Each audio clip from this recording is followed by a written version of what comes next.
The mafia boss was bleeding out in his burning mansion, betrayed by everyone he trusted. She walked through the smoke, just a maid sent to clean an abandoned estate. What she didn't know, saving the most dangerous man in Chicago would cost her everything. What he didn't know, she came there to destroy him. The mansion was burning. Dante Moretti crashed through the back door, his shoulder slamming against the frame as bullets tore through the wood behind him. Blood soaked through his white dress shirt, a shirt that cost more than most people made in a month. Now it was just red. All red. His phone wouldn't stop buzzing in his pocket. Text after text from numbers he didn't recognize. They got Marco. Tommy's dead. The feds have everything. He stumbled through the marble hallway, the same hallway where his father used to walk every morning with a cup of espresso and the newspaper. The old man would have never let this happen. But the old man was 6 feet under, and Dante had been running Chicago's north side for 5 years without him. 5 years of power. 5 years of respect. Gone in one night.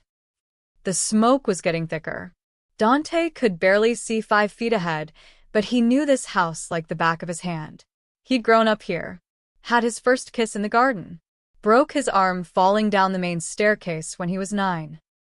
Now someone was burning it all down. Boss. The voice came from somewhere in the smoke. Dante spun, reaching for his gun, but his holster was empty. He'd fired his last bullet 3 blocks ago when Ricci's men cornered him outside the warehouse. Ricci. The name tasted like poison. His own cousin. His blood. The man he'd trusted to run operations while Dante handled the politicians and the cops. And tonight, Ricci had sold him out to the FBI and every rival family in the city. Boss, you in here? That wasn't Ricci's voice. Too young. Dante squinted through the smoke and saw a figure moving toward him, but something was off. The build was wrong. Too small. A woman stepped into view. She was wearing a simple gray dress with an apron, her dark hair pulled back in a bun. In her hands, she carried a metal bucket sloshing with water.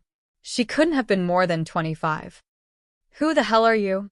Dante's voice came out as a rasp. Sir, you need to get out. The whole East Wing is on fire. She didn't sound panicked. She sounded annoyed, like she'd interrupted her shift at a diner to deal with an unruly customer. I asked you a question. Dante tried to stand straighter, but his vision swam. The bullet in his side was doing more damage than he'd thought. Lena Caruso. I'm from St. Catherine's. The church sent me to clean the property. She set the bucket down and looked him over with sharp brown eyes. You're bleeding pretty bad. St. Catherine's? Dante laughed, and it hurt. Lady, this house hasn't been on any cleaning schedule for 20 years. Well, Father Rodriguez said the estate manager called last week. Said the place needed to be prepared for new tenants. She frowned. You're not supposed to be here. Sirens wailed in the distance. Multiple sirens. Police, fire department, probably half the city by now. Dante's enemies would have made sure of that, made sure everyone knew where to find him. He looked at the woman again. Her hands were rough, calloused. Real working hands. And there was something in her eyes that didn't match her story. Something sharp and calculating. You need to leave, he said. Not without you. She grabbed his arm. Surprisingly strong for someone her size. Come on. I said leave. Dante shoved her back, harder than he meant to. She stumbled but didn't fall. Instead, she pointed at the grand staircase behind him. Flames were crawling up the banister now, eating through wood that was older than both of them combined. You can die here with your pride, she said quietly, or you can let me help you. Your choice. The ceiling groaned. Somewhere above them, something heavy crashed to the floor. Dante looked at his father's portrait hanging on the wall, the last thing in this house that mattered. Giovanni Moretti stared back at him with those hard, disappointed eyes. The same look he'd given Dante the day before the cancer took him. Don't let them see you weak, boy. The moment they see weakness, you're already dead. But Dante was already dead. His empire, his men, his reputation, all of it was ashes, just like this house. He took a step toward the staircase, toward the portrait, toward the flames. Lena Caruso moved faster than he expected. She hooked her arm around his waist and pulled him back with surprising force. "Not today, Mr. Moretti." He jerked his head toward her. "How do you know my name?" She didn't answer. Instead, she grabbed the bucket and threw the water on the nearest flames, creating just enough of a gap in the fire. "Move. Now." The sirens were getting closer. Red and blue lights flashed through the smoke, painting everything in colors of judgment and consequence. Dante Moretti, the king of Chicago's underworld, let a maid lead him out of his burning castle. They emerged into the cool October air, and Dante immediately doubled over, coughing. His side screamed with pain. The bullet was still in there, grinding against something important. "Sit." Lena pushed him down onto the stone steps of the back patio. "Don't move." She disappeared around the side of the house. Dante could hear the fire trucks pulling up to the front gates, voices shouting, radios crackling. They'd find him in minutes. The FBI would have questions. So would Ricci's people, if they didn't just finish the job first. Lena returned with a first aid kit, the kind you'd find in any suburban home. "Lift your shirt." "What are you, a nurse?" "I'm a maid with 3 younger brothers." Same thing, she didn't wait for permission. She tore his shirt open, buttons scattering across the stone, and pressed a wad of gauze against the bullet wound. Dante hissed through his teeth. "Bullet's still in there," she said, matter of fact. "You need a hospital." "Can't go to a hospital." "Then you'll die." Maybe that's the point. Lena tied the gauze tight enough to make him wince, then sat back on her heels and looked at him. Really looked at him. "You know what I think, Mr. Moretti?" "I don't care what you think. I think you're not ready to die yet." She stood up, wiping her bloody hands on her apron like it was just another Tuesday. "Otherwise you wouldn't have let me pull you out of there." Before Dante could respond, she pulled out a cell phone, not a smartphone, just an old flip phone, and made a call. "Father Rodriguez? It's Lena. I'm going to need to stay at the property tonight. There's been complications." A pause. "No, I'm fine." "I'll explain tomorrow. Pray for me." She hung up and looked down at Dante, who was now slumped against the railing, his energy draining away with his blood. "What are you doing?" he managed to ask. Lena Caruso picked up her bucket and headed toward the ruined mansion. "My job, Mr. Moretti. I clean up messes." Then she disappeared into the smoke, leaving Dante Moretti alone with his ghosts and the sound of sirens getting closer with every passing second. Dante woke to the smell of coffee. For a moment, he thought he was dead. Heaven wouldn't smell like burnt wood and copper, but maybe hell served espresso. Then the pain hit, a white-hot spike in his side that made him gasp. "Don't move." Lena's voice came from somewhere to his left. "You'll tear the stitches." Dante's eyes snapped open.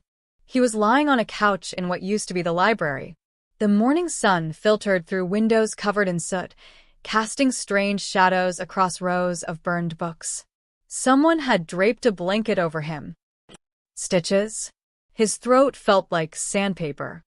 Lena appeared above him, holding a steaming mug. "Drink this first." He tried to sit up and immediately regretted it. The room spun. "I said don't move." She set the coffee down and adjusted the pillow behind his head. Her hands were gentle but efficient. "You passed out around midnight. I pulled the bullet out myself." "You what?" "Boiled water, tweezers, vodka from your bar." "I've done it before," she said it so casually, like she was describing how to hem a dress. "My oldest brother got shot during a robbery 3 years ago. Couldn't go to the hospital either." Dante stared at her. In the morning light, he could see her more clearly. She was younger than he'd thought, maybe 23, 24. Pretty in an understated way, with high cheekbones and eyes that seemed to notice everything. Her gray dress was clean now, though he could see bloodstains on the apron she'd removed and folded neatly on a nearby chair. "The police came last night," she continued, picking up a broom. "Fire department too. I told them the property was empty when I arrived. They searched the east wing, but didn't bother with this side. Too much structural damage." "Why?" Dante's voice was barely a whisper. Why what? Why are you helping me? You know who I am. Lena started sweeping glass from the floor, the bristles scraping against marble. I know what people say you are. It's all true. Maybe she didn't look at him. But I was sent here to clean this estate, and that's what I'm going to do. You just happen to be part of the mess. Dante watched her work. She moved through the ruined library like she'd been doing this her whole life, sweeping debris into neat piles, wiping soot from surfaces, organizing the chaos. There was something almost meditative about it. You should leave, he said, when Ricci finds out I'm alive. Who's Ricci? My cousin. The man who did this. Dante touched his side gingerly. He won't stop until I'm dead. Then he'll have to go through me. Lena said it without drama, without bravado. Just a simple statement of fact. Despite everything, Dante almost smiled. You're insane. I'm thorough. She emptied her dustpan into a trash bag. There's soup on the stove. You should eat something. She walked out, leaving Dante alone with his thoughts. He tried to piece together the previous night. Ricci's betrayal. The ambush at the warehouse. Marco and Tommy dead. The FBI had files, Ricci had said. Bank accounts, shipping manifests, recordings of phone calls. Everything Dante had built over 5 years, handed over in exchange for immunity and a cut of the territory.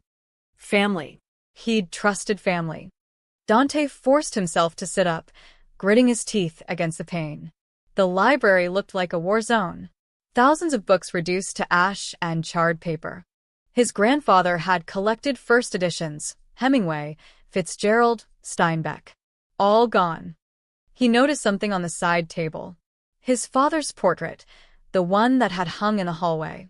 The frame was cracked and the canvas was singed at the edges, but Giovanni Moretti's face was intact. Those judgmental eyes still staring. Lena must have pulled it from the fire. Dante heard footsteps and quickly lay back down, pretending to sleep. He didn't know why. Maybe he just wanted to observe her when she thought he wasn't watching. She returned with a bowl of soup, chicken and vegetables, the smell making his stomach growl. She set it down and checked his bandages with practiced hands. I know you're awake, she said softly.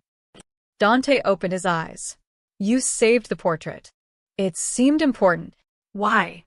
Lena sat down in the armchair across from him, folding her hands in her lap. My father died when I was 16. Car accident. For months after, I couldn't look at his pictures. Couldn't stand seeing his face. Knowing he was gone, she paused. But my mother kept one photo on the mantel. Every day, she'd dust it, talk to it, apologize to it. I asked her once why she tortured herself like that. What did she say?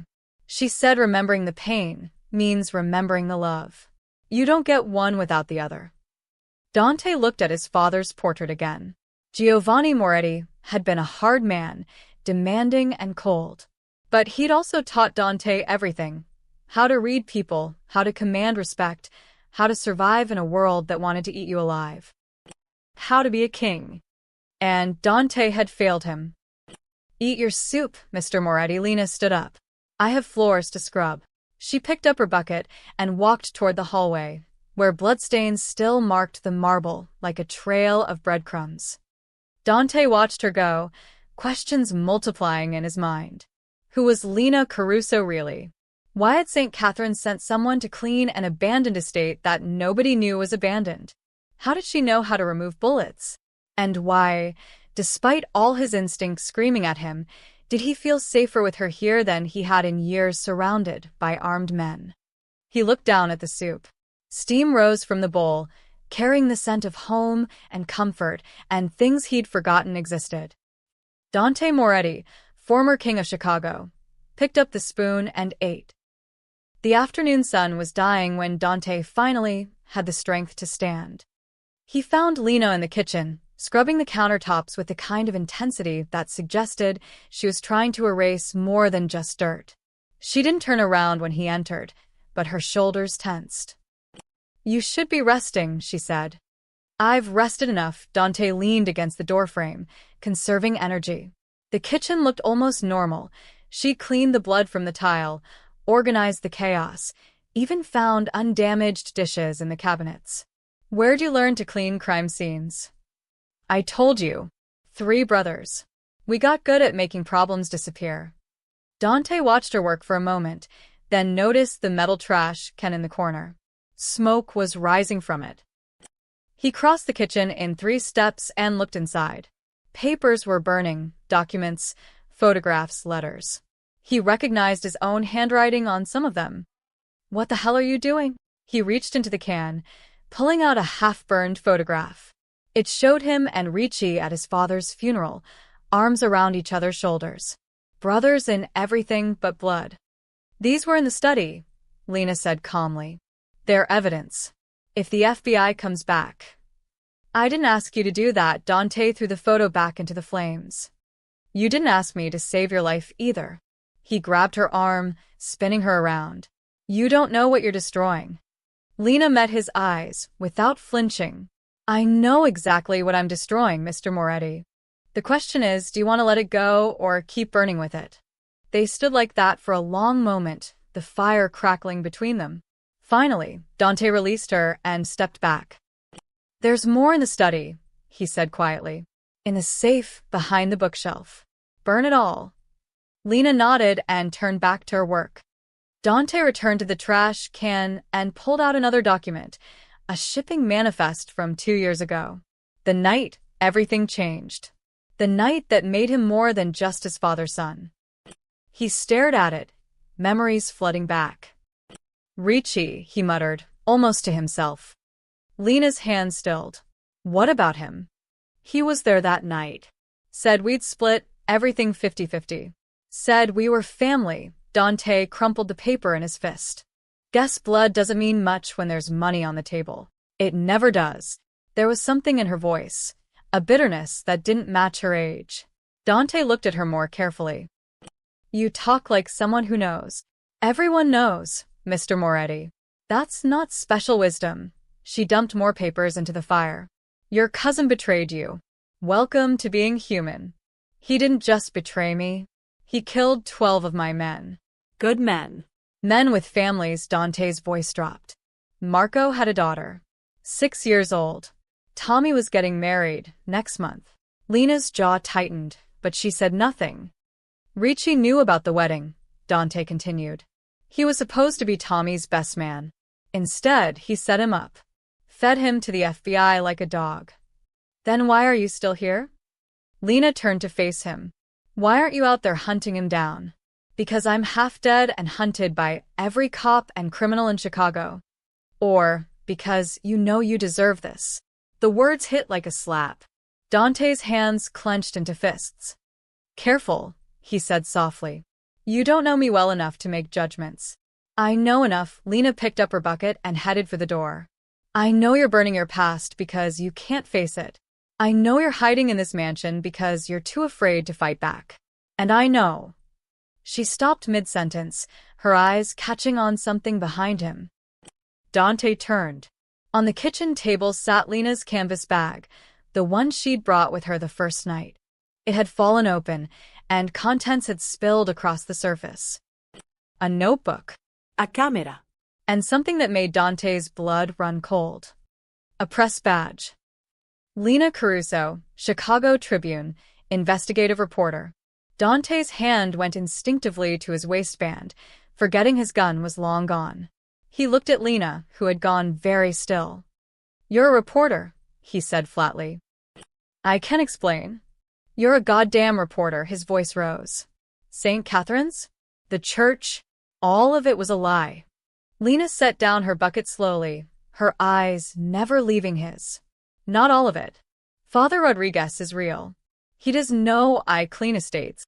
But you're not here to clean. No. She lifted her chin. I'm here to write the truth about what happened to the Moretti Empire. About you. Dante laughed, a harsh, broken sound. The truth? You want the truth? I'm a criminal. A killer. I've hurt more people than I can count. There's your story. Now get out. I'm not leaving. Yes, you are. He grabbed her bag and shoved it into her arms. You got your story.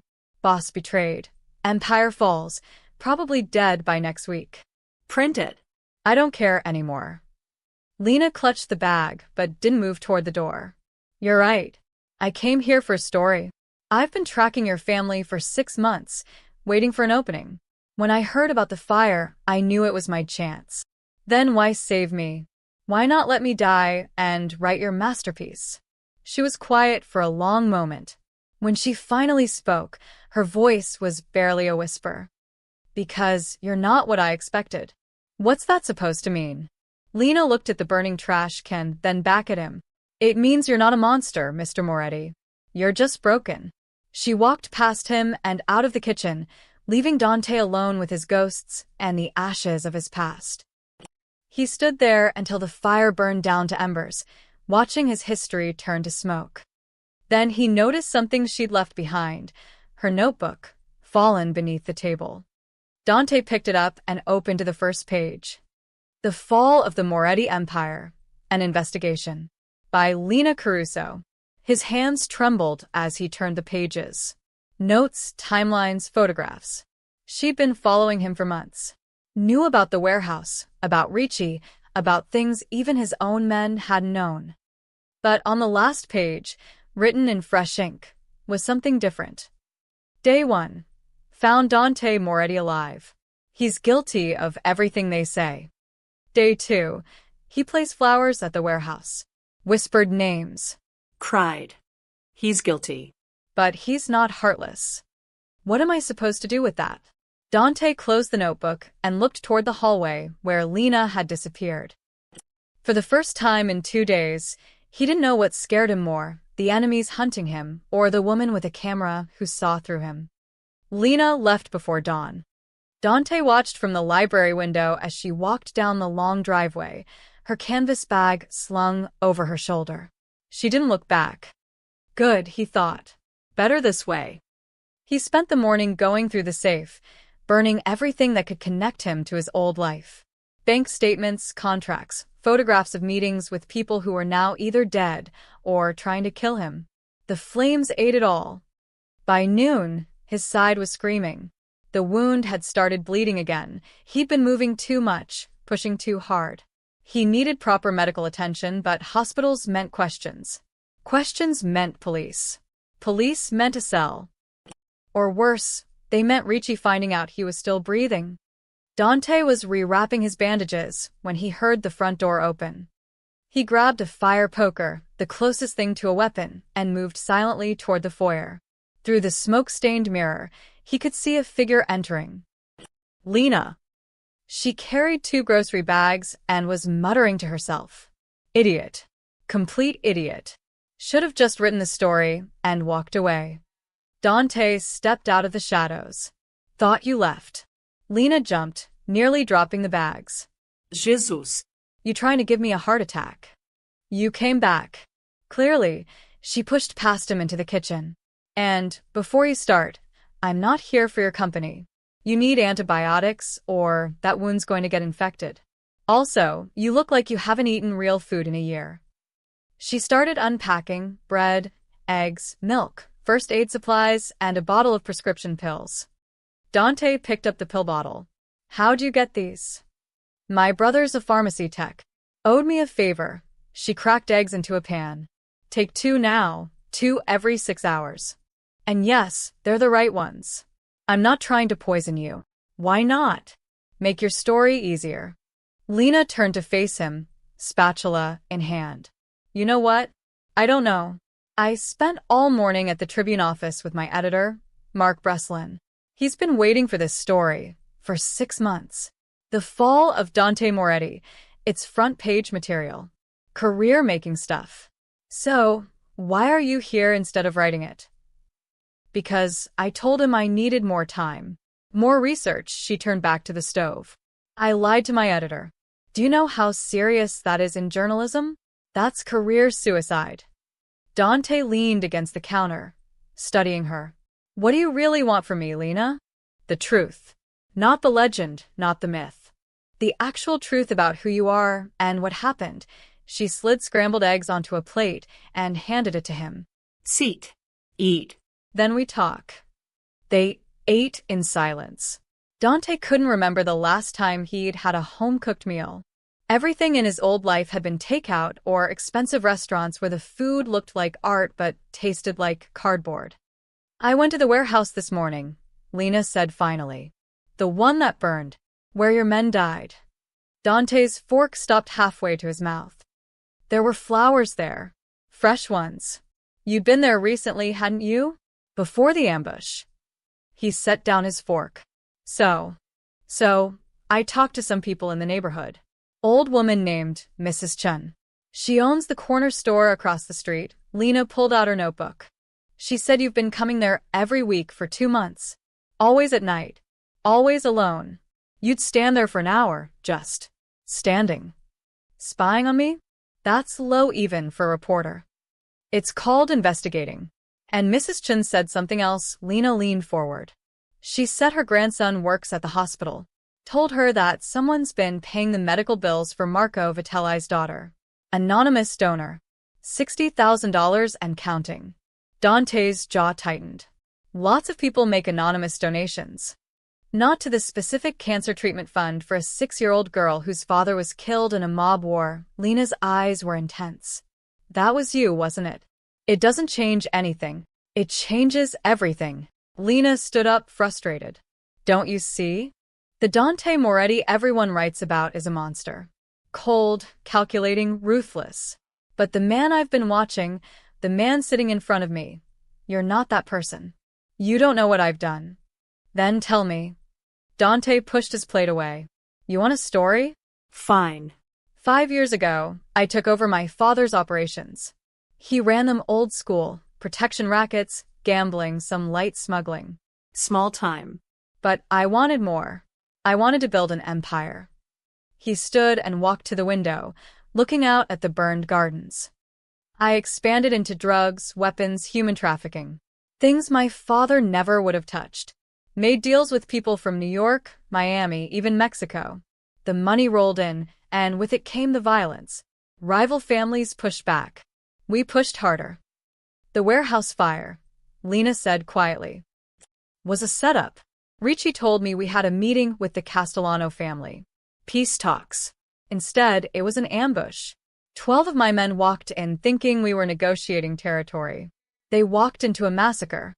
But you weren't there. Ricci called me at the last minute. Said there was a problem with a shipment, needed me to handle it personally.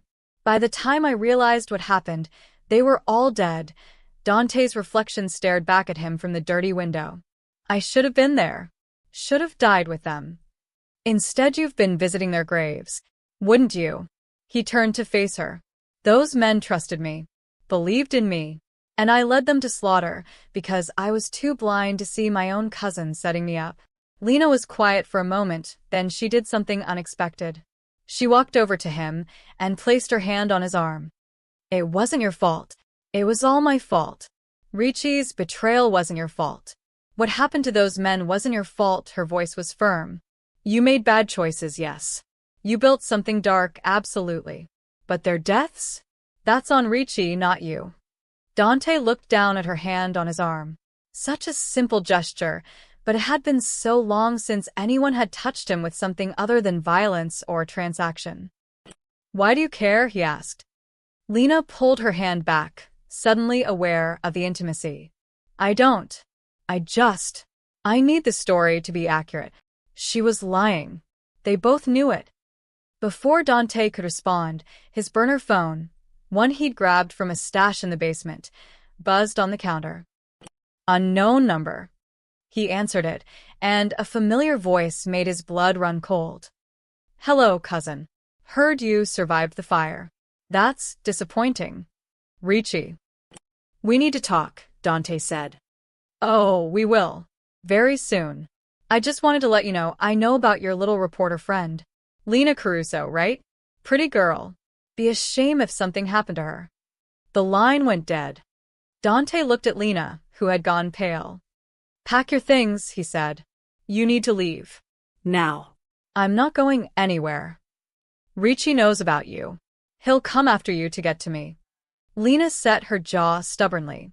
Then I guess we'd better figure out how to stop him before he does. The rain started that afternoon and didn't stop. Lena insisted on staying, no matter how many times Dante told her to leave. She'd moved her things into one of the upstairs bedrooms, one of the few rooms the fire hadn't touched, and went back to cleaning as if Ricci's threat meant nothing. Dante couldn't understand her, couldn't figure out if she was brave or just stupid. By evening, the rain had turned into a storm. Thunder rolled across the sky, and the old mansion groaned under the weight of wind and water. Dante found Lena in the courtyard, trying to fix the broken garden gate that had collapsed during the fire. "What are you doing?" he called over the rain. "What does it look like?" She wrestled with a rusted hinge. "This gate's been hanging by a thread. Next strong wind, it'll break completely. Leave it. The whole place is falling apart anyway." "Not if I can help it." She wiped rain from her face, her hair plastered to her cheeks. "Hand me that screwdriver." Dante looked at the toolbox she'd found somewhere in the garage. Against his better judgment, he picked up the screwdriver and walked into the rain. "You're insane," he muttered, kneeling beside her. "So you keep saying." They worked in silence for a while, the rain soaking through their clothes. Dante held the gate steady while Lena tightened the screws. His side throbbed with every movement, but he didn't complain. "Why do you care about this place?" he asked finally. "It's not even yours." "Because everything deserves a chance to be fixed." She hammered a bent nail back into place. "Even broken things. Some things are too broken." "Maybe. But you don't know until you try." The gate swung open smoothly for the first time in years. Lena tested it twice, nodded with satisfaction, then sat back on her heels. "My father built a gate like this," she said quietly, "for our backyard. Took him 3 weekends because he had no idea what he was doing. It was crooked and squeaky, but he was so proud of it." "You miss him." Every day she looked at Dante. "Is that what this is? You hiding here, burning your past. Is it because you miss your father?" Dante was quiet for a long moment. "I miss who I was when he was alive. He kept me in line, kept me from becoming this." "What changed?" "He got sick. Cancer. Took him in 6 months." Dante stared at the fixed gate.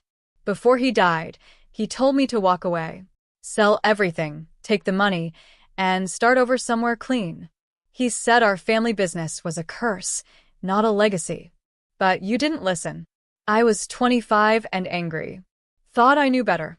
Thought I could do what he did, but bigger, better, smarter. He laughed bitterly. "Turns out I was just better at making enemies." Thunder cracked overhead. Lena stood and offered him her hand. He took it, letting her help him up. "You ran Chicago like a god," she said. "That's what people say about you. Dante Moretti, untouchable. And look where it got me." He gestured at the ruined mansion. "Everything I built, gone in one night. All that power, all that respect. It meant nothing when the people I trusted decided I wasn't worth keeping alive." They walked back toward the house, the rain finally starting to ease. Lena grabbed towels from the bathroom, and they dried off in the kitchen. "Can I ask you something?" Dante said. "Depends what it is." "That first night, when you pulled me out of the fire, you weren't scared. Not even a little. Most people would have run." Lena was quiet, wrapping the towel around her shoulders. "I told you. I have brothers. I'm used to danger." "It's more than that." He stepped closer. "You move like someone who's seen violence before. Real violence. The kind that doesn't go away." Her hands tightened on the towel. "Everyone in Chicago has seen violence, Mr. Moretti. That's not special. Stop deflecting. Who are you really?" "I'm exactly who I said I am. A reporter trying to what? Get revenge? Make a name for yourself." He searched her face. "Or is there something else? Something personal?" Lena's expression cracked, just for a second. Pain flashed across her features before she could hide it. "You lost someone," Dante said softly. "Someone close to you. That's why you're really here, isn't it?" She turned away, staring out the window at the rain. "My brother." Danny. He was 23. Worked at a grocery store. Went to community college at night. He wanted to be a teacher. What happened to him? Wrong place, wrong time. 3 years ago, there was a shootout in front of his store. Gang war over territory, her voice was hollow. Danny was closing up. Walked outside, right when the shooting started. Caught a stray bullet in the chest. Dante's stomach dropped. I'm sorry.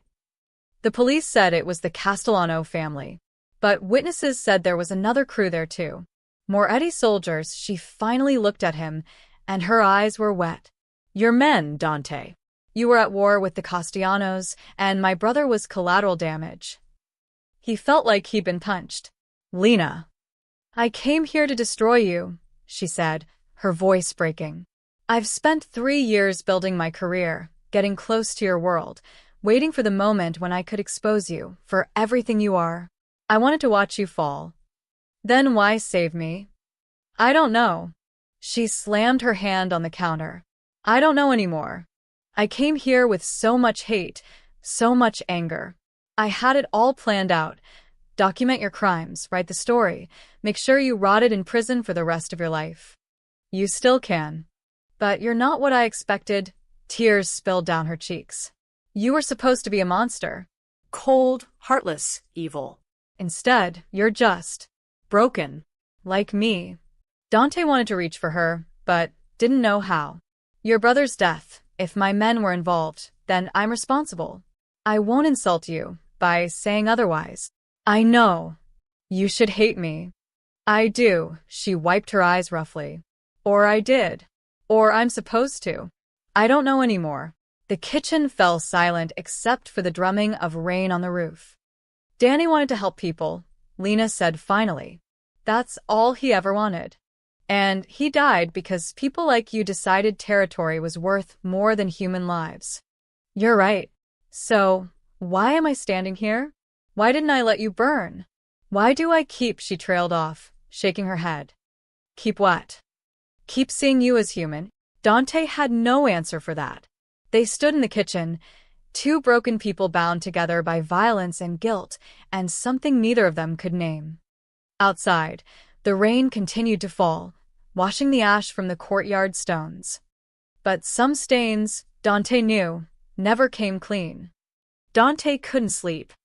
The nightmares came every time he closed his eyes.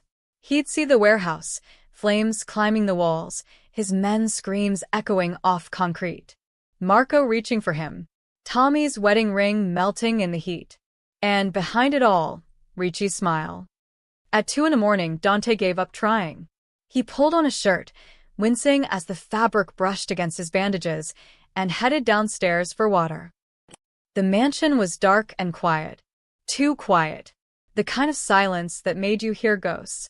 He filled a glass from the kitchen sink and was about to head back when he noticed light coming from under the door of Lena's room. She was still awake too. Dante started toward the stairs, then stopped. Something fell off. He walked down the hallway and knocked softly. Lena? No answer. Lena, you okay? Still nothing. The door was slightly ajar. Dante pushed it open and found the room empty. The light came from a small lamp on the desk, illuminating scattered papers and an open laptop. He should have left. Should have respected her privacy. But something caught his eye, her canvas bag, lying open on the floor. Contents spilled across the carpet like evidence at a crime scene. Dante knelt down, his side protesting. Notebooks, pens, a water bottle. And then he saw it, partially hidden under a sweater. A press badge. But not the Tribune one he'd seen before. This one was older, laminated and worn. The photo showed a younger Lena, maybe 19 or 20. But it was the name that made his blood run cold. Lena Caruso, Chicago Daily News intern. The Daily News had shut down 4 years ago, right after. Dante's hands started shaking. He dug through the bag more frantically now, pulling out a manila folder he'd missed before. Inside were newspaper clippings, police reports, photographs. All about Danny Caruso's death. But there was something else. Another set of documents, these ones marked with highlighter and handwritten notes in the margins. Moretti Family Operations, 2019 to 2022. known associates, territory disputes. And then, paperclip to the top, a photograph that made Dante's heart stop. It was him and Ricci standing outside the Castellano family's restaurant. The night of the shooting. The night Danny Caruso died. Lena's handwriting was scrawled across the bottom. Both families there. Both responsible. Dante sat back on his heels, the folder trembling in his hands. She'd known from the beginning. Known exactly who he was, what he'd done. Everything she'd said, about being sent by the church, about stumbling onto the mansion by accident, all lies. She'd come here to destroy him. And he'd let her in. Footsteps on the stairs made him look up. Lena appeared in the doorway, carrying a glass of water. She froze when she saw him sitting on her floor, surrounded by her secrets. Dante. Don't, his voice was quiet, dangerous. Don't say anything. I can explain. You've been lying to me from the start. He stood slowly, the folder in his hand. St. Catherine's. The church. Father Rodriguez sending you here. All of it was a setup. Lena set down the water glass carefully. Not all of it was a lie. Which parts? The part where you pretended to care? The part where you acted like you were trying to help me? He threw the folder at her feet. You came here for revenge. Yes, she didn't deny it. I came here to expose you. To make sure you paid for what you did. Then why am I still alive? Dante moved toward her. You had a dozen chances to turn me in. The police were right outside that first night. You could have called them. Could have let me die in the fire.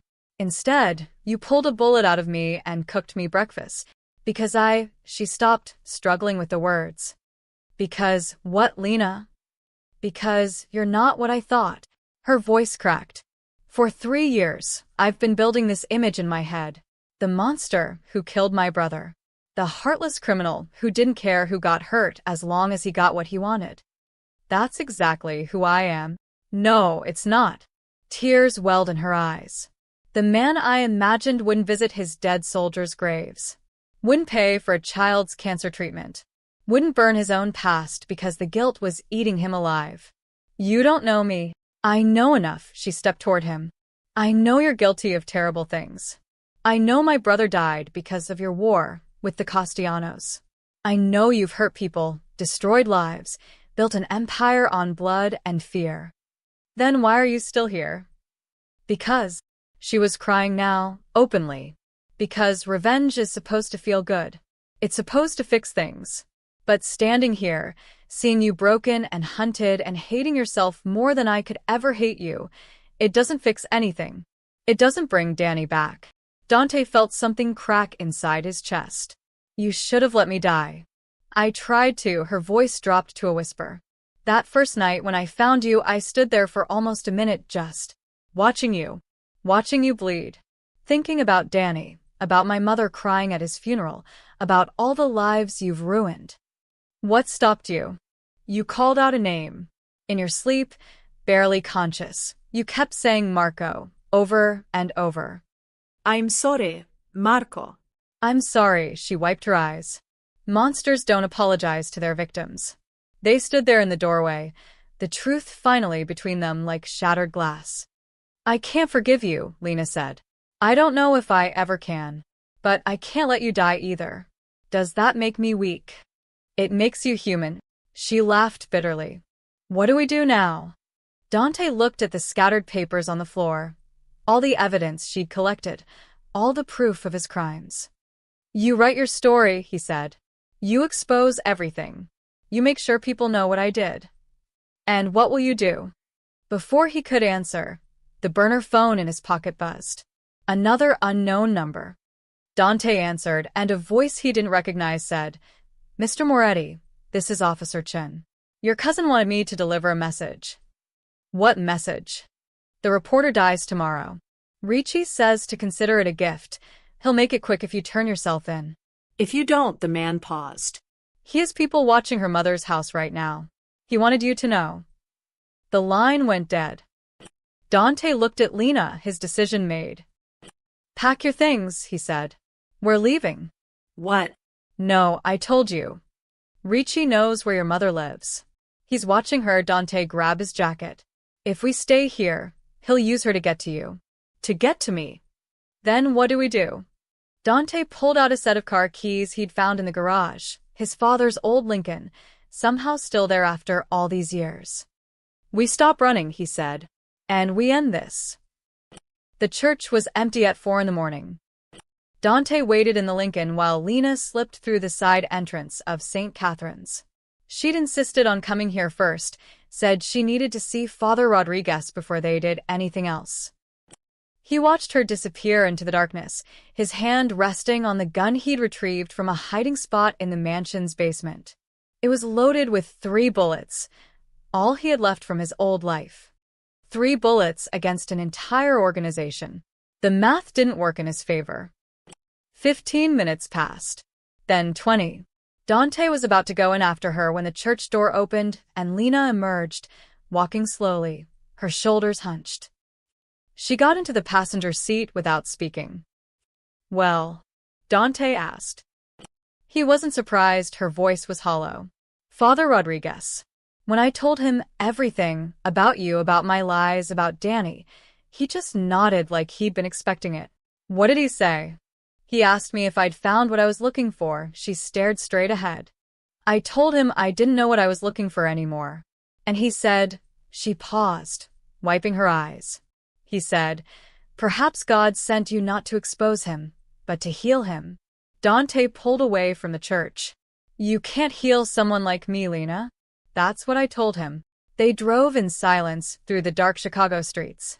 The city looked different at this hour. Emptier, quieter, almost peaceful. Like the violence and chaos were just a bad dream. Where are we going? Lena asked finally. Rose Hills Cemetery. Why? Dante didn't answer. 20 minutes later, he parked outside the cemetery gates. They were locked, but he knew another way in, a gap in the fence his father had shown him years ago. They walked through rows of headstones, their breath misting in the cold air. Dante led her to the Moretti family plot, a massive marble monument that had cost more than most people's houses. He stopped in front of a simple headstone set slightly apart from the others.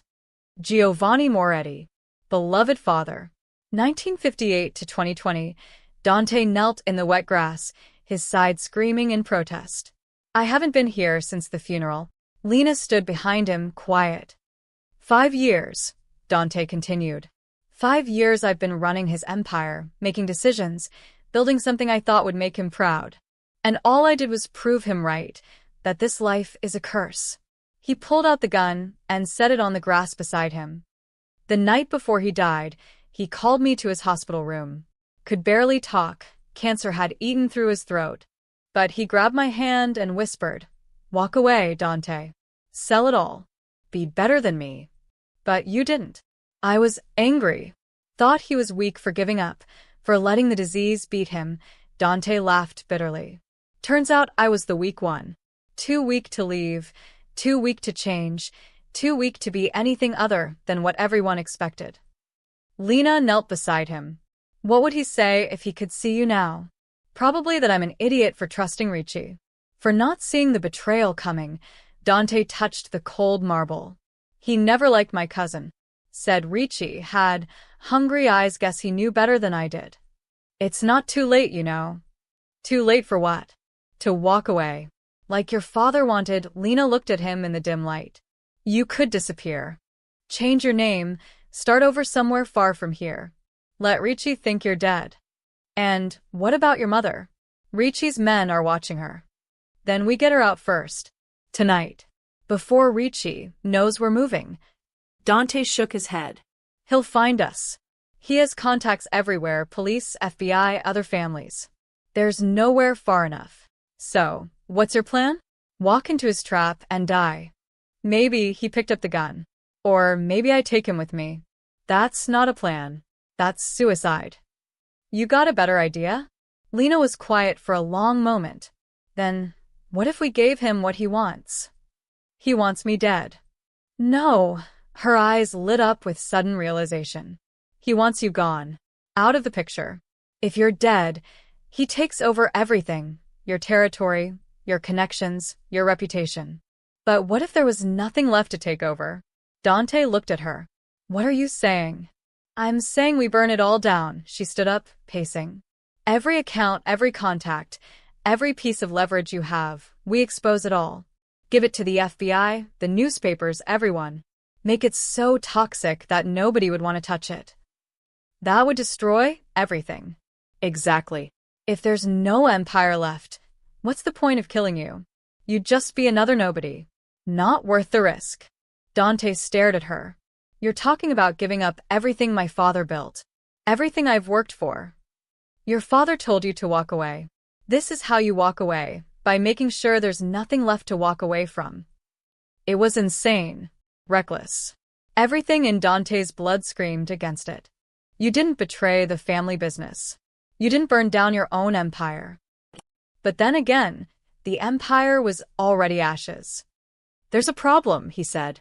Even if we do this, Ricci will still come after us. After you. He made it personal when he threatened your mother.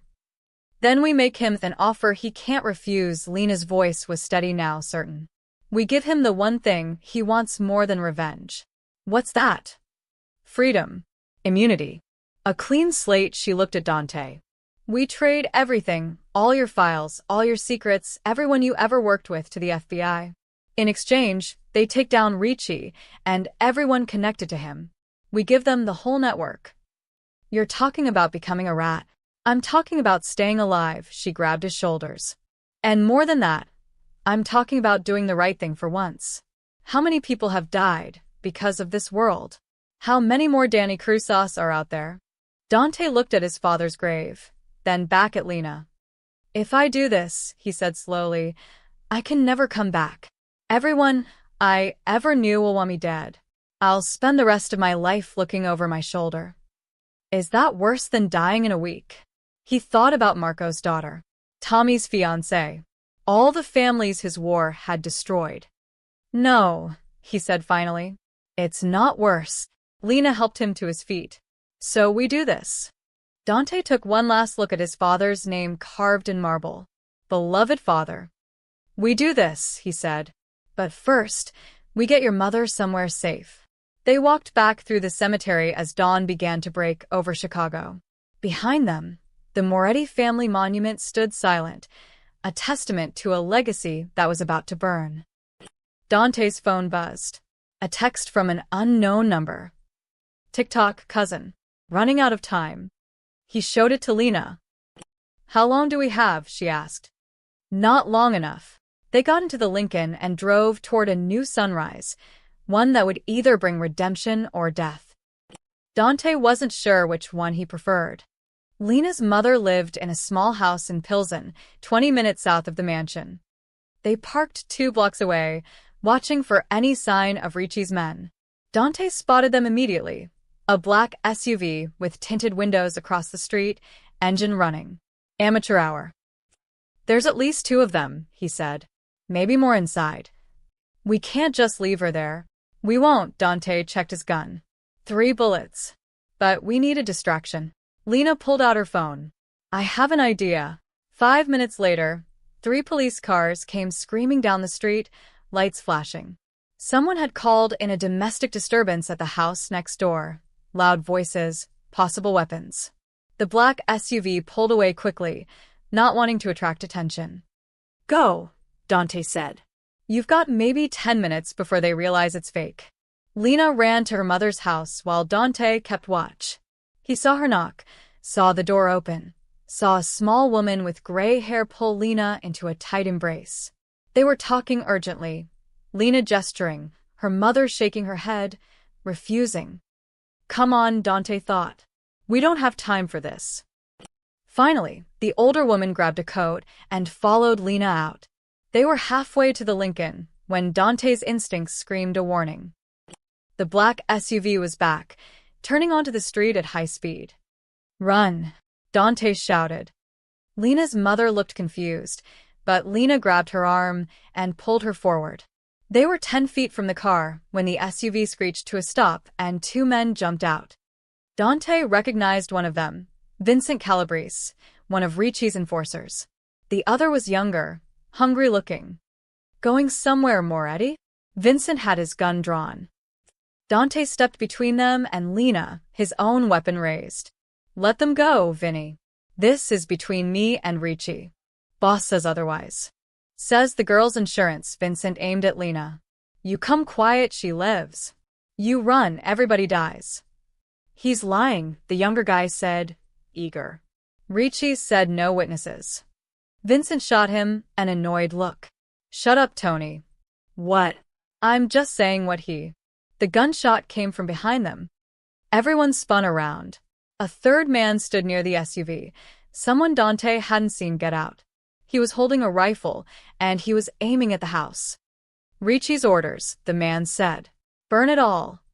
He fired again, and Lena's mother's front window exploded.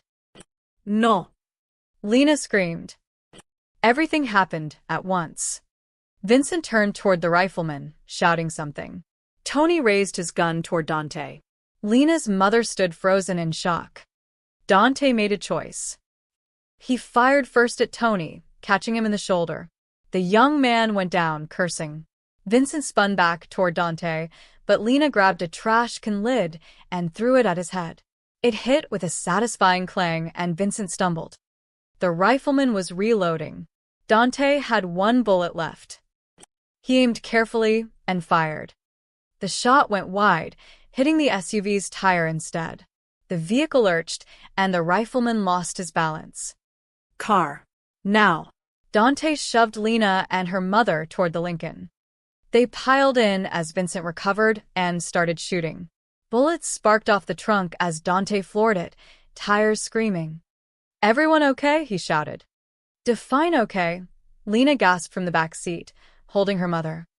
Dante checked the rear-view mirror. The SUV was trying to follow, but the flat tire slowed them down. They had maybe a 2-minute head start. Where are we going? Lena's mother asked, her voice shaking. Somewhere safe, Dante said, though he had no idea where that was anymore. They drove for 20 minutes, taking random turns, doubling back, making sure they weren't followed. Finally, Dante pulled into the parking lot of an old motel on the outskirts of the city, the kind of place that didn't ask questions if you paid cash. Inside the room, Lena's mother sat on the bed, her hands trembling. Lena, what is happening? Who are these men? Who is he? Mama, I can explain. Is this about Danny? The older woman's eyes filled with tears. Is this about your brother? Lena looked at Dante, then back at her mother. Yes. Who are you? Mrs. Caruso stood up, facing Dante. Did you kill my son? The question hung in the air like smoke. No, Dante said quietly. But my ward did. I'm responsible. Mrs. Caruso slapped him. The sound cracked through the room. Dante didn't move, didn't defend himself. He just stood there and took it. My Danny, she whispered. My baby boy. 23 years old. He was going to be a teacher. I know. You know? Her voice rose. You know? You didn't know him. You didn't see him help his sisters with homework. You didn't hear him laugh. You didn't. She broke down, sobbing. Lena caught her mother as she collapsed. Mama, please. Sit down. Why is he here, Lena? Why are you with this man? Because he saved me today. Because he's trying to make things right. Right? Mrs. Caruso looked at her daughter with red, angry eyes. How does he make Danny right? How does he bring back 3 years? Dante spoke, his voice rough. He can't. I can't. Nothing I do will ever make up for your son's death. But I can make sure it doesn't happen to anyone else. How? By destroying everything I built. By making sure people like me can't hurt people like Danny anymore. Mrs. Caruso studied him for a long moment. You expect me to believe you? To forgive you? No, ma'am. I don't. She turned to Lena. And you? You forgive him? Lena's voice was barely a whisper. I don't know, Mama. I really don't know. Before anyone could say more, Dante's phone rang. Not the burner, his old phone, the one he thought was dead. He answered, and Ricci's voice purred through the speaker. Did you like my warning, cousin? That was just the opening act. He paused. I'm at the old docks. Pier 17. You know the one where Papa used to take us fishing when we were kids. What do you want, Richie? I want you to come home. You alone. We settle this like family. You don't show up in 1 hour, I start killing everyone you ever cared about. Starting with that pretty reporter. She's with me. I know. That's why I grabbed her editor instead. Mark Breslin, right? He's here now, wondering why he took a job in journalism instead of something safe like accounting. Lena grabbed the phone. You touch him, I swear. 1 hour, Lena. Bring Dante, or Breslin dies. Then your mother. Then you, Richie laughed. See you soon, family. The line went dead. Lena looked at Dante, her face pale. He has Mark. This is my fault. I got him involved. No, Dante said. This is on me. All of it. So, what do we do? Dante checked his gun. Empty. He looked at these two women, one who hated him, one who didn't know what she felt, and made his decision. We end this, he said. Tonight. They found a 24-hour diner 3 blocks from the motel. Dante needed a plan, and he couldn't think on an empty stomach. Mrs. Caruso refused to speak to him. She sat in the corner booth, staring out the window while Lena ordered coffee for everyone. Dante spread a napkin on the table and drew a rough map of Pier 17. It's an old smuggling route. My father used it in the 90s before the Port Authority cracked down. There are 3 ways in: the main entrance, a side door near the water, and a ventilation shaft that leads to the office. You're not seriously planning to walk into his trap? Lena said. You have a better idea? Yes. We call the FBI. Give them everything right now. Let them handle Richie. They won't get there in time. Your editor dies, and Richie disappears into the wind. Dante took a sip of coffee. It was terrible, but it was hot. This ends tonight. One way or another. You'll die. Probably. Lena grabbed his arm. Then what was the point of any of this? The cemetery, your father's grave, talking about redemption, was that all just words? No, Dante met her eyes. It was me finally understanding what I need to do. I can't undo the past, Lena. Can't bring back Danny or Marco or Tommy. But I can make sure Richie doesn't hurt anyone else. By dying. By taking him with me. Mrs. Caruso spoke for the first time since the motel. You want to die? Dante looked at her. Mom. You want to die, she repeated, turning from the window. You think dying makes you noble. Makes you redeemed. It doesn't. It just makes you a coward. Mama, Lena started. No, the older woman stood up and walked to their table. You want redemption, Mr. Moretti? Real redemption? Then live. Live and face what you've done. Live and spend every day trying to fix the damage. Dying is easy. Living with your guilt? That takes courage. Dante felt something crack inside his chest. You should want me dead. I do, her voice was steady. Part of me wants to kill you myself for what happened to Danny. But my son didn't die so you could throw your life away on revenge. He died because people like you and Richie chose violence over humanity. I can't change what I am. Then don't change what you are. Change what you do, she sat down across from him. You said you want to make sure this doesn't happen to anyone else. Fine. Do that. But do it alive, not as a martyr. The diner fell silent except for the hiss of the coffee maker. Lena was staring at her mother like she'd never seen her before. Mama, what are you saying? I'm saying there's a third option. Mrs. Caruso looked at Dante. You give the FBI everything, names, accounts, operations. You testify against everyone. And you face the consequences like a man, not a ghost. They'll put me away for life. Maybe. Or maybe they offer you a deal for cooperation, she leaned forward. Either way, you live. You face justice. And maybe, just maybe, you stop more Danny Cruzas from dying. Dante looked at Lena. Is this what you want? I want Mark safe. I want my mother safe. She paused. I want to believe people can change. Even people like me? I don't know yet, her honesty cut deeper than any lie could have. But I know dying in some warehouse shootout isn't the answer. Dante pulled out his phone, the burner. He stared at it for a long moment, then dialed a number he'd memorized years ago, but never thought he'd use. FBI, Agent Morrison speaking. My name is Dante Moretti. I want to make a deal. 2 hours later, they sat in a fishing shack a quarter-mile from Pier 17. Agent Morrison had brought 2 other agents and a prosecutor. They'd been questioning Dante for the past hour, recording everything. Let me get this straight, Morrison said, a hard-faced woman in her 40s. You're offering complete cooperation, testimony, documents, access to all accounts, in exchange for what exactly? Protection for Lena Caruso and her mother. Immunity for Lena's involvement. And you take down Ricci tonight before he kills Mark Breslin. And what do you get? I turn myself in after Ricci's arrested. No running, no fighting. I face whatever charges you bring. Morrison exchanged looks with the prosecutor. You understand you're looking at 20 to 30 years minimum? Conspiracy, racketeering, accessory to murder. The list goes on. I understand.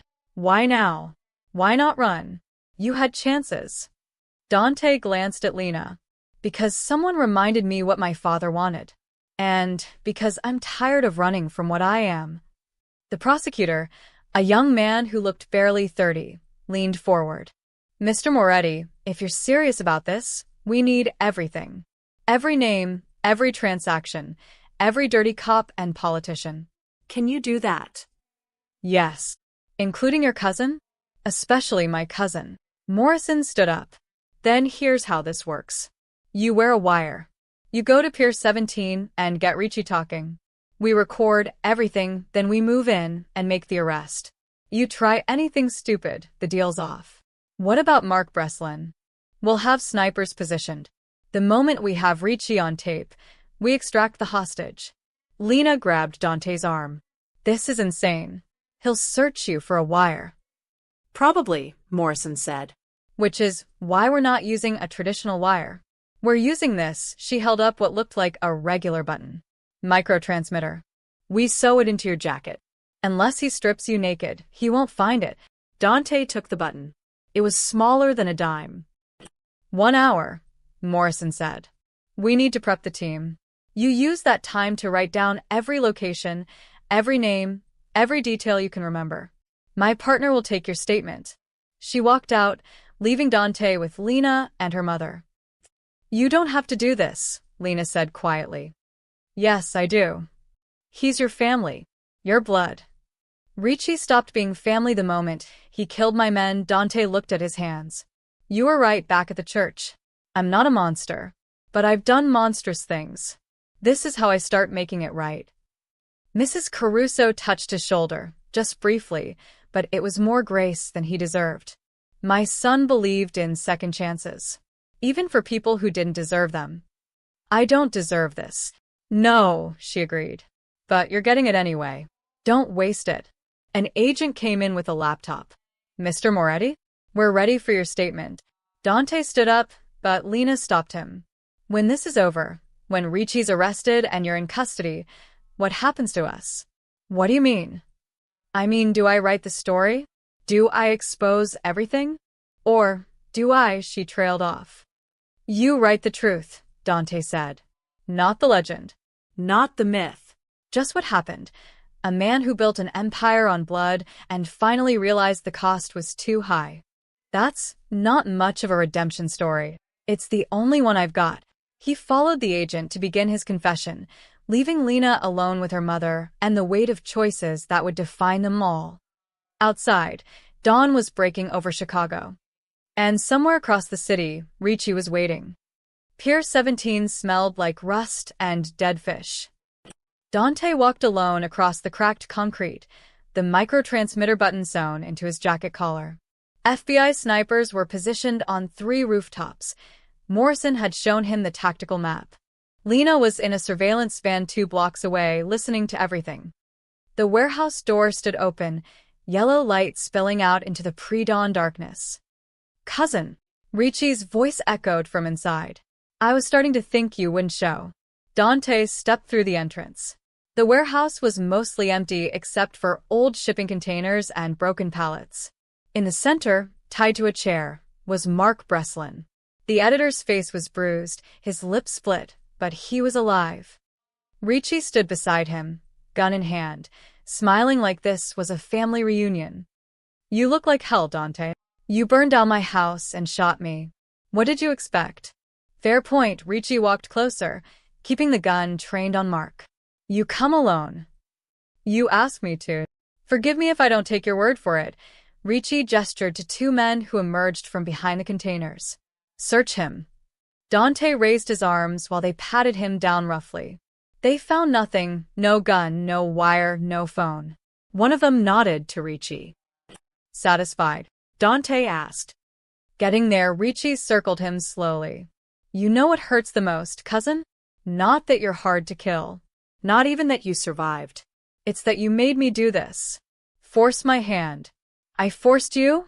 You betrayed me. I freed us. Ricci's voice rose. Your father's shadow, your rules, your paranoia. It was suffocating. The families wanted to expand, take new territory, but you kept saying no. Too risky, Ricci. Not worth the heat. Ricci, you were weak. I was careful. You were scared. Ricci pressed the gun against Mark's temple. The editor whimpered. This is what happens when you play it safe, Dante. Someone hungrier comes along and takes what should have been yours. Dante kept his voice level, knowing Morrison was recording every word. So you made a deal. With the Castellanos? The FBI. With everyone, Ricci grinned. The Castellanos wanted you gone. The FBI wanted dirt on the family. I gave them both what they wanted and kept the empire for myself. Beautiful, really. And my men? Marco, Tommy, they were just collateral damage. They were loyal to you, not to the future. Had to clean house, Ricci shrugged. Business, cousin. Nothing personal. You killed 12 people. That's not business, that's murder. Oh, please. Don't act righteous now. How many people died building your empire? How many Danny Carusas bled out on Chicago streets because the great Dante Moretti wanted respect? The name hit Dante like a punch. How do you know about Danny Caruso? Ricci's smile widened. You think I don't know about your reporter girlfriend? I know everything, Dante. I know she lost her brother 3 years ago. No, she blames you for it. He paused. Want to know the funny part? What? It was my order that killed him. The warehouse went silent. What did you say? Dante's voice was barely a whisper. Danny Caruso. Night of August 15th, 3 years ago. The Castellano shootout. Ricci laughed. That wasn't random chaos, cousin. That was a message. I used her brother as bait. Told the Castellanos one of our informants would be at that grocery store. Kid was in the wrong place at the wrong time. Dante felt something break inside him. You set him up. I set up a lot of people. Can't remember them all. Ricci pressed the gun harder against Mark's head. But I remember that one because it was so clean. No witnesses, no heat, and it pushed the Castellanos exactly where I wanted them. Beautiful. In the surveillance van, Lena was crying, Morrison's hand on her shoulder. We've got enough, the agent whispered. More than enough. Back in the warehouse, Dante took a step forward. You're a monster. I'm a businessman. There's a difference. Ricci cocked the gun. Now, here's what happens next. I kill the reporter's editor, then I kill you, and then I find your pretty little Lena, and... The gunshot cut him off. But it didn't come from Ricci. It came from behind Dante. Lena stood in the doorway, Morrison's service weapon in her shaking hands. The bullet had hit Ricci in the shoulder, spinning him away from Mark. You killed my brother, she screamed. You used him like he was nothing. Ricci stumbled, dropping his gun. His men raised their weapons, but red laser dots appeared on their chests, FBI snipers taking position. FBI, drop your weapons. Morrison's voice boomed through a megaphone. Ricci's men froze, then slowly lowered their guns. Dante rushed to Mark, cutting his bonds with a knife from the floor. You okay? Mark nodded weakly. Been better. Lena still had the gun pointed at Ricci, who was bleeding but grinning even as agents flooded into the warehouse. You won't pull that trigger, Ricci taunted. You're not like us. You're soft. You're right, Lena said, her voice steady now. I'm not like you. I don't kill people for business. But you took my brother from me. Used him like he was garbage. So do it. Shoot me. Morrison moved closer. Lena, put the gun down. We've got him. It's over. He deserves to die. Yes, Morrison agreed. But you don't deserve to become a killer. Your brother wouldn't want that. Lena's hands trembled. Tears streamed down her face. For a long moment, no one moved. Then she lowered the gun. You're right, she whispered. Danny wouldn't want this. She handed the weapon to Morrison and walked to Dante, collapsing against him. He held her while she sobbed, while agents cuffed Ricci and his men, while paramedics rushed in to treat Mark. Ricci was laughing as they dragged him away. You think this changes anything? The game doesn't end, Dante. Someone else will take my place, take yours, and the whole thing starts over. Dante looked at his cousin, his blood, his family, his betrayer. Not this time, he said quietly. Morrison approached with handcuffs. Mr. Moretti, I need you to come with us now. Dante nodded. He'd known this was coming. He looked at Lena one last time. Write the truth. All of it. I will. And Lena? I'm sorry. For Danny, for everything. I know it doesn't change anything, but it changes something, she said softly. Not enough, but something. Morrison cuffed him gently. Let's go. As they led Dante out of the warehouse, the sun was rising over Lake Michigan, painting the sky in shades of red and gold. Behind him, an empire lay in ruins. Ahead of him, justice waited. And for the first time in 5 years, Dante Moretti felt something he'd forgotten existed. Peace. The FBI field office was cold and fluorescent bright. Dante sat in an interrogation room, still handcuffed, watching through the one-way glass as agents processed Ricci in the next room. His cousin was shouting, demanding a lawyer, threatening lawsuits. The man who'd orchestrated 12 murders was worried about his legal rights. Morrison entered with a thick folder and 2 cups of coffee. She set one in front of Dante. Ricci's already trying to deal, she said, sitting down.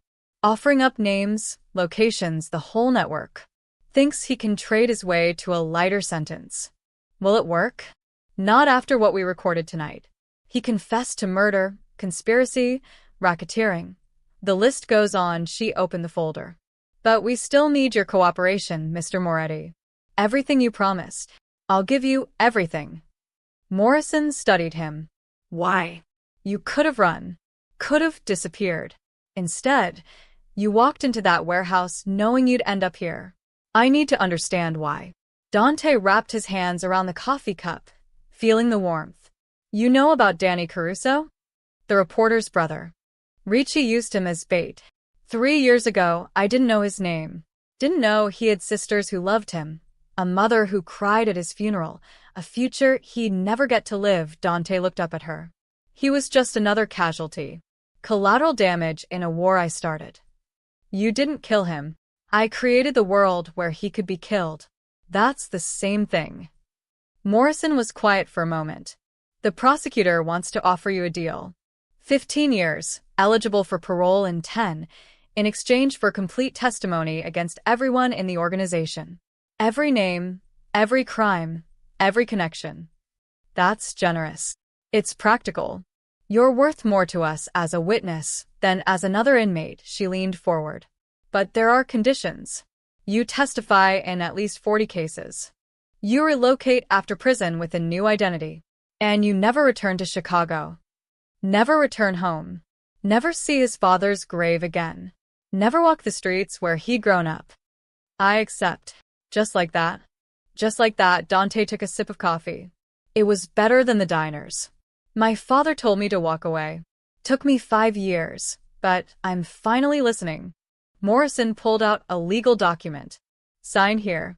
And here. Initial here. Dante read through it carefully. 15 years of his life, condensed into 5 pages of legal jargon. He picked up the pen. What about Lena? He asked. Ms. Caruso's been cleared of any wrongdoing. She acted in self-defense, and her investigation was legitimate journalism. Morrison paused. She's outside, actually. Wants to see you before we process your transfer.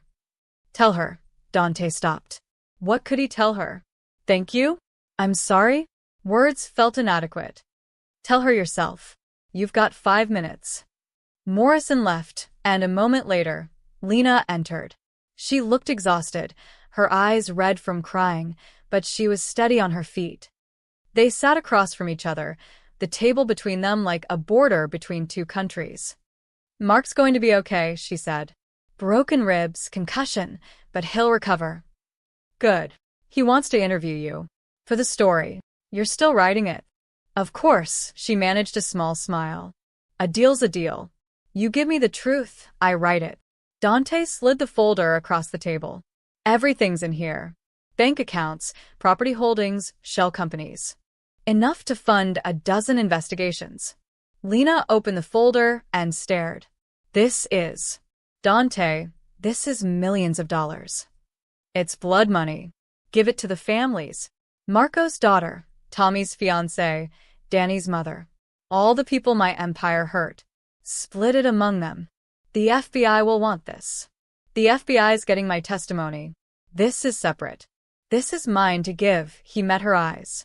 It won't bring anyone back, but maybe it helps somehow. Lena's hands trembled as she held the folder. You know I can't forgive you, right? Not fully. Not for Danny. I know. But I understand now. What you were, what you became, why you did what you did. She wiped her eyes. You're not a monster, Dante. You're just a man who made terrible choices and is finally trying to make one good one inch. Is that what you'll write? I'll write the truth. That Dante Moretti built an empire on blood and fear. That he hurt people, destroyed lives, and earned every year of his sentence. She paused. And that in the end, he chose redemption over revenge. That he walked into a police station and turned himself in when he could have run. That's not much of a redemption story. It's the only one you've got. She stood up. For what it's worth, I think your father would be proud. Not of what you built, but of what you're tearing down. Morrison knocked on the door. Time's up. Lena walked to the door, then turned back. One more thing. My mother asked me to give you this. She pulled out a small photograph and set it on the table. It showed a young man in a graduation cap and gown, smiling at the camera. Danny Caruso. She said you should remember his face. Remember what was lost. Lena's voice was steady. Not as punishment, but as a reminder of why you're doing this. Dante picked up the photograph with shaking hands.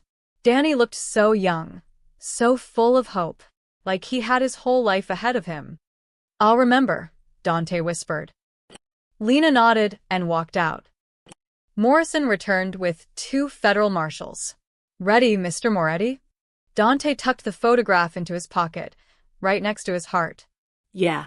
I'm ready. They led him through the building toward a transport vehicle. Through the windows, he could see the sun fully risen now, Chicago waking up to a new day. As they passed the main lobby, Dante saw Lena standing with her mother and Mark, all 3 watching him go. Mrs. Caruso placed her hand over her heart, not quite forgiveness, but acknowledgement. Recognition that he was trying. It was more than he deserved. The marshals loaded him into the vehicle. As they drove away from the FBI building, Dante looked back one last time at the city he'd ruled like a king. Chicago kept moving, indifferent to his fall. The empire was gone, the throne empty, the legend ended. But Dante Moretti was still alive. And for the first time in 5 years, that felt like a second chance instead of a curse. 1 year later, the coastal town of Brookhaven didn't appear on most maps. Population, 3,000. 1 main street, 2 churches, a library, and a general store that doubled as the post office. The kind of place where everyone knew everyone, and strangers were noticed immediately. Lena parked her rental car on Main Street and stepped out into the salt-scented air. It had taken her 3 months to find him, following leads, talking to federal contacts, piecing together rumors of a man who'd relocated under witness protection. She wasn't supposed to know where he was. The terms of his deal explicitly prohibited contact with anyone from his past. But Lena had never been good at following rules. The bakery sat at the end of the street, facing the ocean.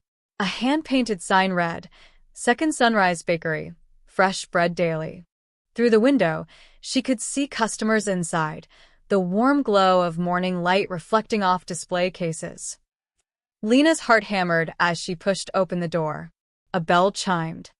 Behind the counter stood Dante Moretti. He looked different. Older, somehow, though only a year had passed. His hair was longer, starting to gray at the temples.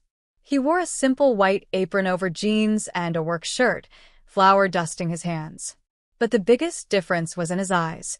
The hard, haunted look had been replaced by something quieter. Not quite peace, but close to it. He was helping a customer, an elderly woman debating between sourdough and wheat. He smiled as he bagged her choice, his hands gentle and practiced. When the woman left, Dante finally looked up and saw Lena. For a moment, neither of them moved. "We're closed for witness protection violations," he said finally, a ghost of a smile on his lips. "I'll take my chances." Lena approached the counter. "Nice place."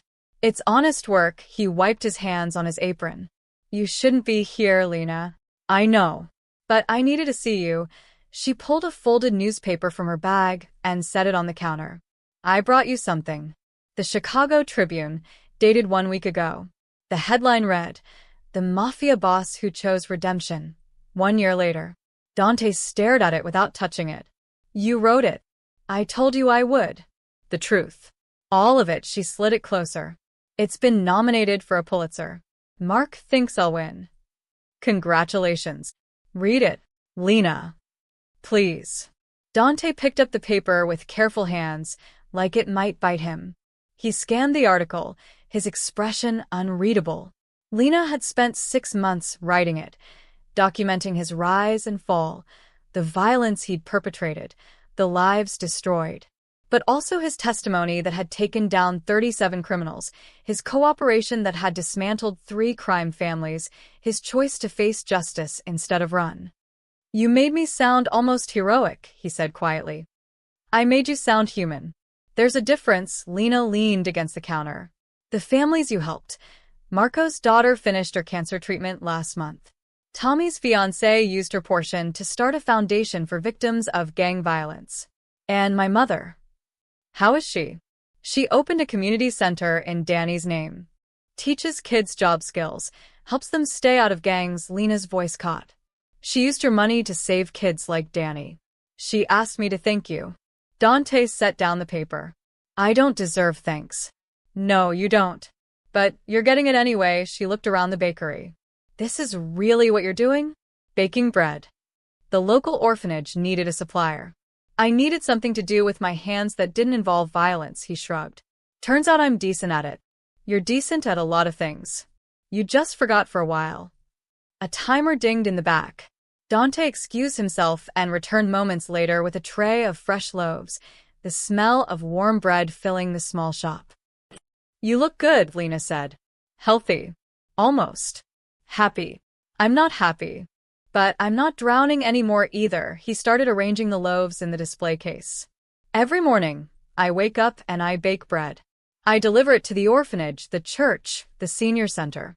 And every night, I look at Danny's picture and I remember why I'm here." "You still carry it." "Every day," he touched his shirt pocket. "Reminds me what I cost the world. What I can never get back." Lena was quiet for a moment. "Do you regret it? Turning yourself in?" No. "Prison was." He paused, searching for words. "It was necessary. It gave me time to think, to understand what I'd become. And now I'm out, living under a new name in a town where nobody knows who I was. It's strange. Is it enough? This life." Dante looked out the window at the ocean, waves rolling endlessly against the shore. "I don't know, but it's honest. And that's more than I had before." Lena reached into her bag and pulled out a cleaning cloth, faded and worn, but carefully folded. The same cloth she'd used to wipe his blood that first night in the burning mansion. "I've carried this for a year," she said. Couldn't throw it away. Couldn't explain why. Dante took it, and his hands trembled slightly. The cloth was spotless now, laundered until no trace of blood remained. "Why bring it now?" he asked. "Because I needed to see if you were real. If the man who chose redemption over revenge actually existed, or if I'd imagined him." She met his eyes. "I needed to know if broken things really can be fixed." "And? What's your conclusion?" Lena smiled, sad but genuine. "I think some stains wash out, given enough time and enough care." They stood there in the quiet bakery, two people bound by tragedy and blood and something neither could name. Not forgiveness, that was too big, too complicated. But acknowledgement, recognition, a tentative belief in second chances. "I should go," Lena said finally. "If the feds find out I'm here." "I know." She walked to the door, then turned back one last time. "For what it's worth, Dante, your father would be proud. And Danny. I think he'd understand what you're trying to do." "I hope so. Goodbye, Dante Moretti. Or whatever your name is now." "Goodbye, Lena Caruso." She walked out into the morning sun, leaving the newspaper and the cloth on the counter. Dante stood alone in his bakery, holding the spotless fabric that had once been stained with his blood. Through the window, he watched Lena drive away, disappearing around the corner. He carefully folded the cloth and placed it beside the register, next to Danny's photograph. Then he turned back to his ovens, to the bread that needed baking, to the honest work that filled his days. Outside, the waves continued their endless rhythm against the shore. The sun climbed higher in the sky. And in a small town that didn't appear on most maps, a man who'd been a king learned what it meant to simply be human. The second sunrise had come. And with it, the faint, fragile possibility of redemption. End of story. Total word count, 12,168 words.